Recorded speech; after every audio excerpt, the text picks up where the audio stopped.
Bueno, muy buenas tardes. Muchísimas gracias, Mariam, por tu excelente ponencia, que ha sido sumamente enriquecedora. La verdad es que siempre es un placer escucharte y ver ese deseo siempre de colaborar con instituciones españolas buscando el diálogo cultural. En primer lugar, Abel Mostaza Prieto, de la Universidad de Valladolid, nos va a presentar el despoblado de Fuentes de Duero y su iglesia de Santiago, memoria de un enclave desaparecido y dispersión de su patrimonio. Adelante. Bueno, pues muchas gracias. Muchas gracias a los organizadores de esta serie de ponencias. He de decir que para mí es todo un orgullo estar aquí porque yo a nivel de hoy todavía soy estudiante, soy ya talludito, ¿no? Pero un eterno estudiante, entonces continúo con esas labores de investigación e incluso de grado todavía. Entonces, poder estar hablando con algunos de ustedes, pues para mí es un orgullo y, bueno, pues un placer estar aquí. Me gustaría comenzar citando a Peridis, a una reciente entrevista que le escuché hace 2 o 3 días, unos días en Serie Historia, cuando él decía que su última novela realmente no es que hablara de Santa María la Real como el lugar emblemático, sino como el lugar de su infancia. Entonces yo quería tomar precisamente el lugar de Fuentes de Duero como lugar de mi infancia. Yo desde bien niño, desde bien pequeñín, tenía la ilusión de poder entrar en este lugar y esto se ha cumplido recientemente y gracias a ello también pues, hemos hecho una serie de descubrimientos que difieren enormemente en algunos puntos con la historiografía, con la bibliografía que tenemos habitualmente. El título lo he llamado precisamente El despoblado de Fuentes de Duero, ya que hoy en día es un despoblado, ¿no? Y en concreto voy a hablar del caso de la iglesia de Santiago, que es una de esas pocas, comparado con otras provincias, ¿no? Iglesias de ese románico tardío, de ese románico de finales del siglo XII, de la provincia vallisoletana. Bueno, en primer lugar hay que situarla donde está Fuentes de Duero. Fuentes de Duero actualmente pertenece a La Cistérniga, al municipio de La Cistérniga, y estaría situado entre Tudela, Herrera, Valladolid y el propio pueblo de La Cistérniga. Como digo, es actualmente de La Cistérniga, lo reclamo desde aquí porque siempre tenemos este debate con los de Tudela, pues no, Fuentes pertenece a La Cistérniga. Entonces hay que decirlo.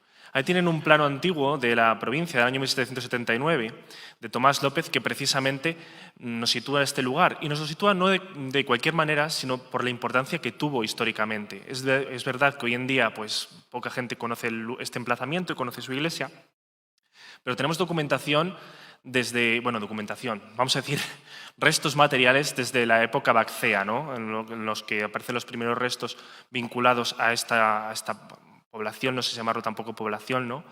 Y como los restos documentales, ahora sí ya en grandes términos, hablaríamos ya de la época de Fernando I y Doña Sancha, que son los primeros vestigios escritos que nos hablan de Fuentes de Duero. Por ahí tenemos también el vestigio de los romanos, tenemos un puente romano del cual conservamos algunas piedras todavía, que yo las he podido ver. Conservamos también una calzada, esa parece más difícil de localizar. También me saldrá, ¿cómo se llama el Real Concejo de la Mesta? Las cañadas reales, pasan 2 cañadas reales, una por el mismo Fuentes, otra por las cercanías. Entonces, para que se den cuenta de la importancia que este despoblado tuvo en su momento y del cual, pues, a partir de precisamente la despoblación y la adquisición particular, pues ha ido acabando por ser una familia la que comande todo el emplazamiento.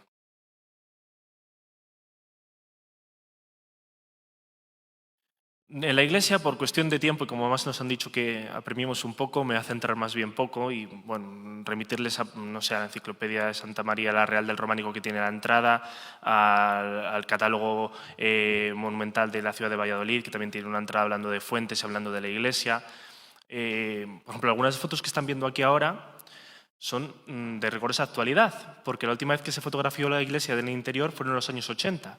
Entonces, para que vean cómo está la iglesia en el estado actual, que aunque deteriorada, está bastante bien conservada gracias precisamente a esta familia. Como ven, por ejemplo, le han puesto un tejado de madera que se intuye ahí, que ha preservado bastante bien la iglesia. Como digo, no me voy a centrar mucho en la iglesia, porque lo que me interesa más es precisamente ese patrimonio exportado, ¿no? Ese patrimonio vendido.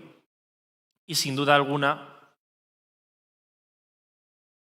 la obra clave de este lugar es el llamado retablo de Fuentes de Duero, del cual voy a hablar en primer lugar para ver esos cambios, no voy a decir fallas ni faltas, porque tampoco creo que sea, sino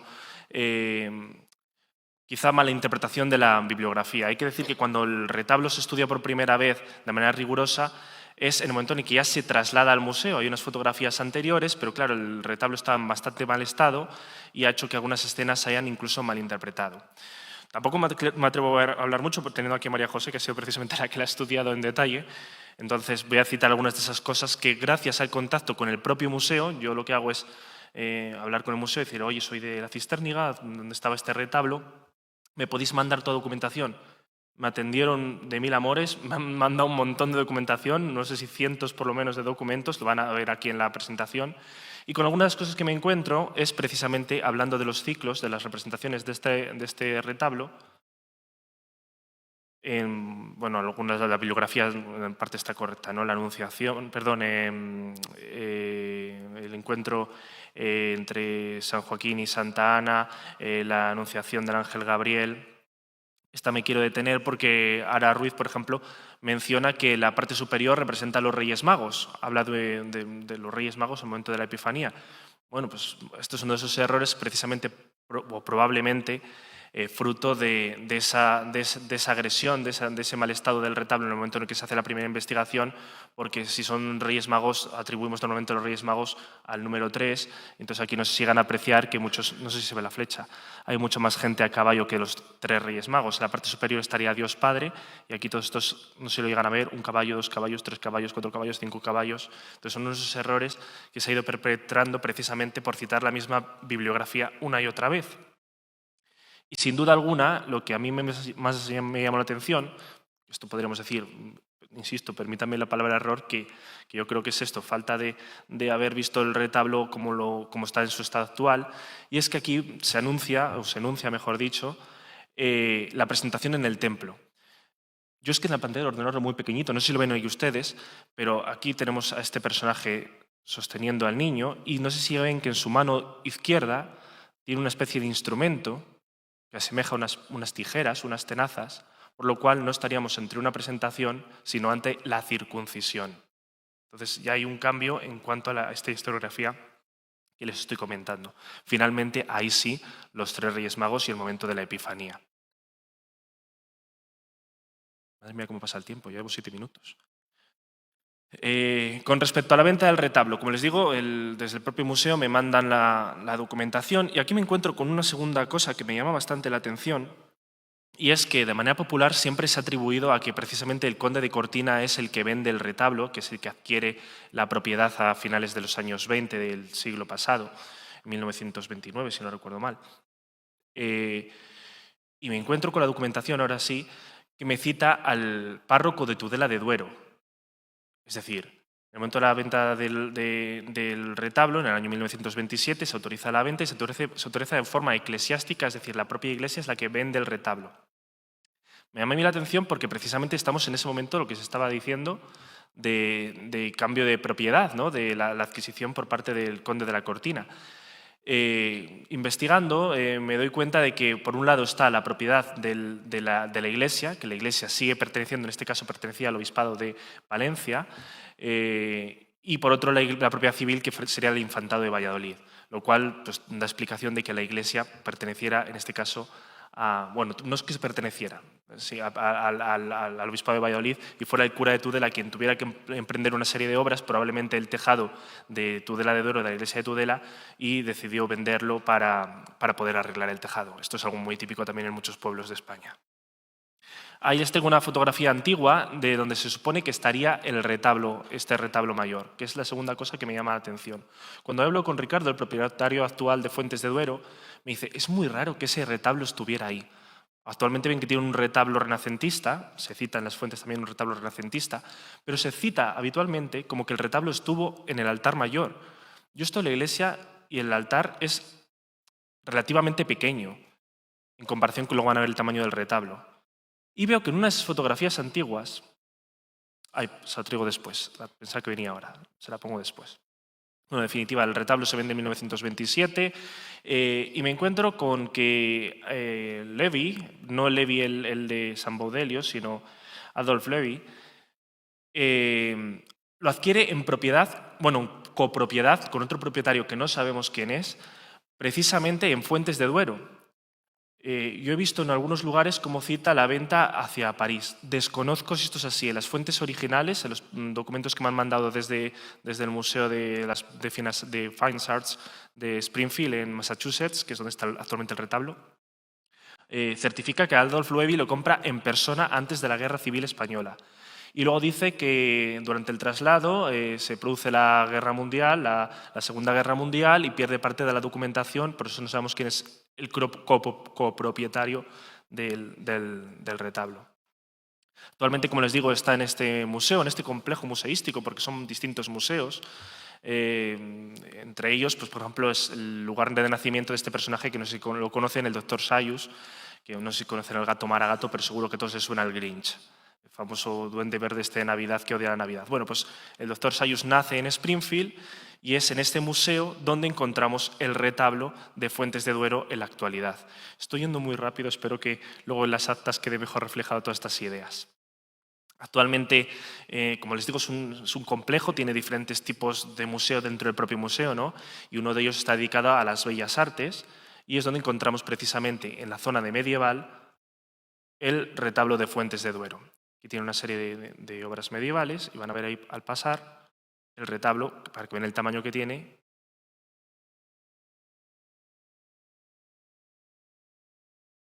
Y ahora sí, esta imagen que está hecha con inteligencia artificial, perdónenla, o sea, bueno, son cosas que tiene la IA, no hace justicia real, pero bueno, nos permite entender un poco cómo sería el retablo si es que fuera el retablo en el altar mayor. Pero ya les digo que yo discrepo de esto, primero por lo que me dice el dueño de la finca y segundo porque me encuentro con esta fotografía, en la que no sé si llegan a apreciar, ¿se ve la flecha en la pantalla? No. Bueno, en la parte inferior izquierda del retablo no sé si llegan a apreciar un zócalo, una especie de... sí, un zócalo. Bueno, pues cuando yo entro en la iglesia de Santiago me encuentro que hay dos zócalos, uno en la nave norte y otro en la nave sur. Y me encuentro que el zócalo que aparece representado es un zócalo de Santiago, un zócalo de tipo jacobeo, por lo cual el retablo, que lo ven ahí junto con el zócalo, no estuvo en el altar mayor. No quiere decir que en el pasado no estuviera, ojo, en el momento en el que se compra, en el momento en que se toma la fotografía, el retablo no estaba ahí. Puede que en otro momento sí que hubiera estado. Hablando con Ricardo, bueno, esto no sé hasta qué punto se puede contar, ¿no? Él tiene varias documentación precisamente cuando adquiere la finca, cuando adquiere la propiedad, y él me dice que sospecha que el retablo procede de una casa dominica que existiría en Tudela de Duero, una casa que tendrían allí los monjes y que de mayores dimensiones y que probablemente procediera allí. Como digo, todavía no lo puedo afirmar, lo suelto aquí con muchas comillas, a la espera de leer esa documentación y ver si cita el retablo o no cita el retablo. De lo que no cabe duda es que por las dimensiones del retablo, en primer lugar, esa iconografía representada estaría un tanto equívoca, insisto, por el propio traslado. En el momento en el que se traslada un cajón cae sobre el retablo, daña bastante algunas de las piezas, por lo cual podríamos ver porque cita en vez de la circuncisión la anunciación, la presentación en el templo. O elementos como la ubicación del retablo y su probable procedencia, ya que no tiene sentido no tiene sentido. Estas cosas nunca se saben, nunca te dejas de asombrar, ¿no? Pero que una iglesia rural de pequeñas dimensiones albergara un retablo de finales, bueno, de 1400, en torno a 1490, de finales del gótico, de estilo brabantino, de tan alta calidad para una iglesia rural, probablemente de esa iglesia procedente, o esa casa, mejor dicho, de origen dominica. No me gustaría terminar sin agradecer precisamente a Chris Ludwig, que ha sido el Curator of Art del museo, que es el que me ha facilitado toda esta documentación y el que incluso me ha mandado algunas imágenes del retablo. Tienen pendiente ahora sacarlo en detalle, a ver si podemos ver todavía más de cerca esa circuncisión. Y también a Ricardo Fernández Gallo, propietario de la finca, que sin él pues, no se hubiera cumplido ese sueño de la infancia de poder entrar a Fuentes de Duero y ver todo el interior y ver todo lo que albergaba, incluidos estos famosos canecillos, bueno, en fin. Y si no hay nada más, pues un placer haber compartido este tiempo con ustedes. Creo que sí que me he ceñido al tiempo, no lo sé. Y nada, muchas gracias.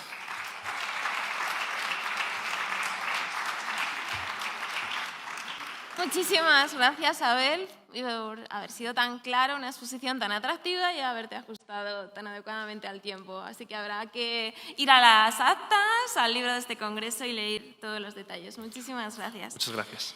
Seguimos.